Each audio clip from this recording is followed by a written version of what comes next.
ABVP Medchal జిల్లా చింతల శాఖ ఆధ్వర్యంలో విలేకరుల సమావేశం నిర్వహించారు. జిల్లా కన్వీనర్ నగేష్ మాట్లాడుతూ రాష్ట్రంలో కొత్త ప్రభుత్వం ఏర్పడి 9 నెలలు గడుస్తున్నా ఇప్పటికీ విద్యారంగ సమస్యలపై సీఎం దృష్టి పెట్టలేదన్నారు. రాష్ట్రంలో ఇంజనీరింగ్ డిగ్రీ పూర్తయిన విద్యార్థులకు ఇప్పటి వరకు స్కాలర్షిప్ రాక పై చదువులు చదవలేక తీవ్ర ఇబ్బందులు పడుతున్నారని ఆరోపించారు.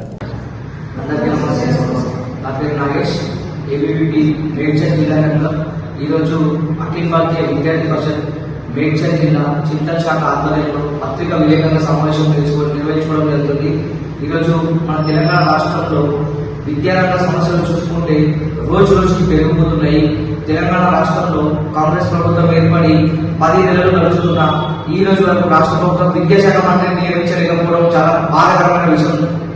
ఈ రోజు మన తెలంగాణ రాష్ట్రంలో ఇంజనీరింగ్ చదువుకున్న ప్రతి ఒక్క విద్యార్థులకు కూడా ఫీజు రియంబర్స్మెంట్ స్కాలర్షిప్ ఇవ్వకపోవడం కారణంగా విద్యార్థులకు కాలేజీలకు సర్టిఫికేట్ ఇవ్వడం లేదు. ఇంజనీరింగ్ కానీ డిగ్రీ పూర్తయిన విద్యార్థులు పై చదువులు చదవాలన్నా వాళ్ళు సరైన జాబ్ చేయాలన్నా సర్టిఫికేట్ అనేది చాలా ఇంపార్టెంట్. ఈ రోజు వరకు తెలంగాణ రాష్ట్రం 7,300 కోట్లు ఫీజు రియంబర్స్మెంట్ స్కాలర్షిప్ పెండింగ్ లో పెట్టింది. వెంటనే కాంగ్రెస్ ప్రభుత్వం ఈ ఫీజు రియంబర్స్మెంట్ స్కాలర్షిప్ పైన దృష్టి పెట్టి వెంటనే వాటిని విడుదల చేయడానికి డిమాండ్ చేసింది.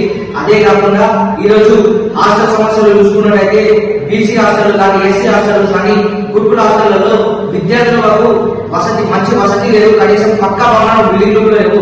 విద్యార్థులకు 3 నెలలు స్కూల్ స్టార్ట్ అయ్యి ప్రాపర్ ఫుడ్ కూడా దొరకడం లేదు. ప్రతి ఒక్క దాంట్లో కూడా కల్తీ చేయడం జరుగుతుంది. హాస్టల్ స్టార్ట్ అయ్యి 3 నెలలు అవుతుంది. దాదాపు 10 సంఖ్యలో విద్యార్థులు హాస్టల్లో మరణించడం జరుగుతుంది. వాళ్ళు ప్రాపర్ ఫుడ్ పెట్టకపోవడం వల్ల తెలంగాణ రాష్ట్ర ప్రభుత్వం మన తెలంగాణ రాష్ట్రంలో వెంటనే విద్యాశాఖ మంత్రిని నియమించి తెలంగాణ రాష్ట్రంలో విద్యార్థులకు ఉన్న ప్రతి ఒక్క సమస్యలు కూడా వెంటనే పరిష్కరించాలని చెప్పి ఏబీవీపీ డిమాండ్ చేస్తుంది. అలాగే మనం చూసుకున్నట్టయితే తెలంగాణ రాష్ట్రంలో ఉన్నటువంటి యూనివర్సిటీలకు ఇప్పటి వరకు వీసీని నియమించకపోవడం చాలా బాధాకరమైన విషయము. తెలంగాణ రాష్ట్ర ప్రభుత్వం వెంటనే ఒక కమిటీ ఇంపార్టెంట్ ముఖ్యమైన వాళ్ళందరితో ఒక కమిటీ ఏర్పాటు చేసి తెలంగాణ రాష్ట్రంలో ప్రతి ఒక్క యూనివర్సిటీకి వీసీ నియమించాలి. పెండింగ్ లో ఉన్నటువంటి 7,100 ఫీజు రియంబర్స్మెంట్ స్కాలర్షిప్లను విడుదల చేయాలి. అలాగే గురుకుల హాస్టల్లో విద్యార్థుల గురించి కూడా పక్కా భవనం నిర్మించి వాళ్ళకు నాణ్యమైన భోజనం పెట్టాలని చెప్పి ఏబీవీపీ డిమాండ్ చేస్తుంది. జై హింద్, జై భారత్.